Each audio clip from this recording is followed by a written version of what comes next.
Chorus Pro, je le rappelle, c'est une plateforme d'échange unique qui a été mise à disposition par le gouvernement à travers l'AIFM, qui représente donc des avantages en termes de sécurité, de simplicité dans les échanges. C'est les objectifs.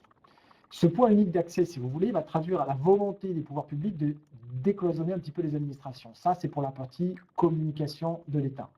Mais cette plateforme clé doit effectivement permettre la transformation du privé vers le public et du public vers le public. Ça fait office de hub, si vous voulez, entre les fournisseurs et les administrations. On a vu que ça gère les factures destinées aux entités publiques. On va donc pouvoir transmettre les informations. Il y a 3 modalités. La première, c'est la saisie manuelle. Certains d'entre vous le font. Peut-être que vous le faites déjà. Pourquoi? Parce que vous n'avez que quelques factures à faire, donc c'est une saisie manuelle. Et puis la volumétrie va monter un petit peu. On va donc passer au dépôt de facture de manière automatique au format PDF. Et puis, quand on a une volumétrie à partir de 100 factures par an, non, c'est un petit peu plus. Ouais, même à partir de 100 factures par an, on peut effectivement commencer à travailler en mode EDI, API. Je crois que c'est de ça qu'on parle aujourd'hui. Oui. C'est de cette partie-là. On aura du mode API, oui, tout à fait.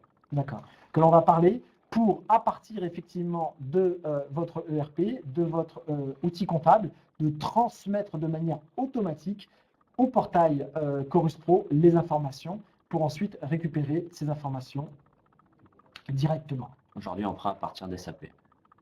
Tout à fait. Alors justement, parlons un petit peu de cette... rentrons un tout petit peu plus dans le détail.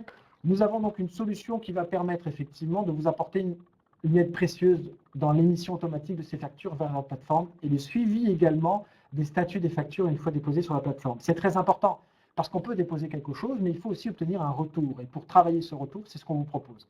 Alors, via la solution que l'on offre, on va se connecter de manière automatique à la plateforme Chorus. Et puis on voit qu'on peut en parallèle toujours envoyer par email ou imprimer donc les factures pour le B2B.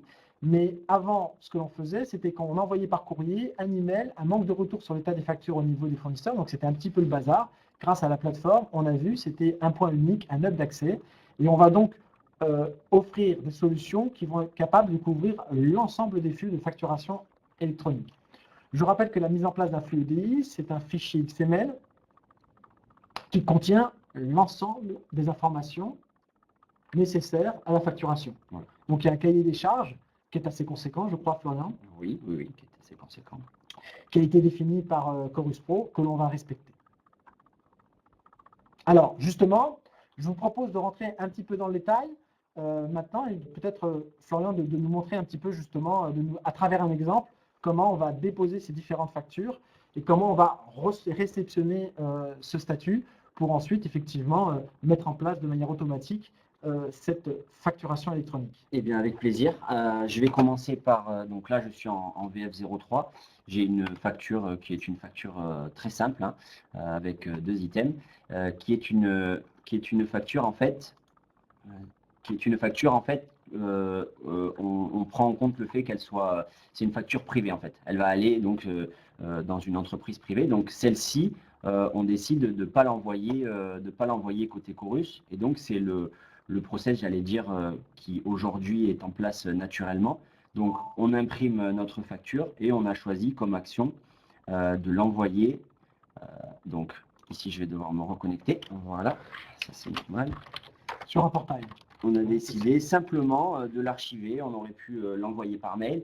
Donc là, je ne vais pas rester longtemps dessus. C'est vraiment le processus normal. Donc là, ce n'est pas une publique, c'est une privée. Donc, c'est celle qui est arrivée tout à l'heure. Dans moins d'une minute, dans 30 secondes, on va avoir notre facture qui est une facture qu'on a envoyée à un organisme privé. Là où ça va devenir intéressant, c'est qu'en fait, on prend une autre facture, celle-ci, la 423, donc on rentre dedans, et là, on dit que ça, c'est un client public. On prend en compte le fait que ce soit un client public. Et là, le processus va être différent. C'est-à-dire que je vais faire la même chose. Je vais donc envoyer à l'impression ma facture. Et là, il va y avoir plusieurs actions. Au niveau de ma supervision, vous voyez qu'il y a une action qui est déclenchée ici. Et là, on détecte. On lit notre facture et on détecte que c'est une facture publique. On met une condition, on dit, bon, ben, OK, on voit qu'elle est publique. Et là, on va faire plusieurs actions. Et on ne va pas seulement archiver comme on vient de le faire. Là, vous voyez ici, on a La facture. voilà, on a notre facture qui est arrivée, notre facture privée. Mais là, on va faire, dans un premier temps, on va l'envoyer sur donc sur le portail Chorus. Et là, vous voyez ici, eh bien, j'ai une facture qui vient, donc 11h48, hein, c'est l'heure actuelle, qui est partie sur Chorus. Mais là, pour l'instant, la seule chose qu'on sait, c'est qu'on l'a envoyé à Chorus. Alors, la réponse, des fois, elle prend 1 minute. Des fois, elle peut prendre un peu plus longtemps. Donc là, j'espère que je vais pouvoir vous montrer le fait qu'elle soit bien déposée. Mais ça ne dépend pas vraiment de moi. Vous l'aurez compris, ça dépend vraiment de la plateforme Chorus. On y reviendra d'ailleurs sur le temps en fait de gestion d'un projet Chorus. Voilà, donc là, on a fait la même chose que le process de tout à l'heure, c'est-à-dire qu'on l'a aussi archivé. Donc, on peut faire l'archivage, on peut l'envoyer par email, on fait le process normal. Hein, donc, celle-là, c'est la facture publique. Vous voyez, elle vient d'arriver, c'est celle-ci.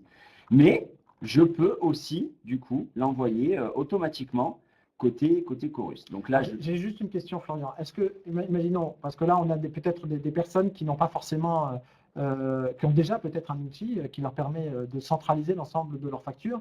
Est-ce que, par exemple, si moi j'ai SharePoint, je pourrais directement envoyer cette facture sur SharePoint au lieu de l'envoyer dans notre outil de reporting? Ah oui, tout à fait. C'est une action différente.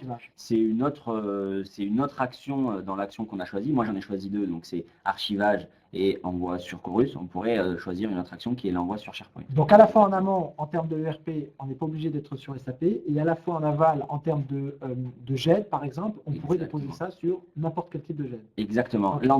L'entrée et la sortie, on choisit. Moi, je vous ai fait un exemple sur SAP parce que je m'occupe de la partie SAP. On pourrait vous montrer un autre exemple que je n'ai pas là, d'une facture qui proviendrait d'un autre ERP. Donc là, j'avoue que j'aimerais bien, voilà, ça me fait plaisir, c'est arrivé relativement rapidement, hein, donc moins de 2 minutes. Et là, on a un retour de Chorus qui nous dit, eh bien, c'est déposé. C'est un paiement de 92 820 €. Alors, on peut potentiellement aller voir cette facture-là. Donc voilà, 92 820 €. Et donc là, on a fait donc nos 2 actions, une action archivage et une action envoyée sur Chorus. Voilà, moi, ma démonstration s'arrête là. Alors, des questions, maintenant, quel que soit effectivement le système, j'aimerais effectivement, on a parlé de statuts. Ces statuts, est-ce que potentiellement, je peux les récupérer si on se revoit en fait sur ces statuts et après informer, donc du coup, faire un traitement à partir de ces statuts. C'est-à-dire que je souhaite informer une personne pour dire, ben voilà l'état de cette facture. Oui. Néanmoins, sur certains clients, je crois, ce qui a été fait, c'est qu'on envoie un email.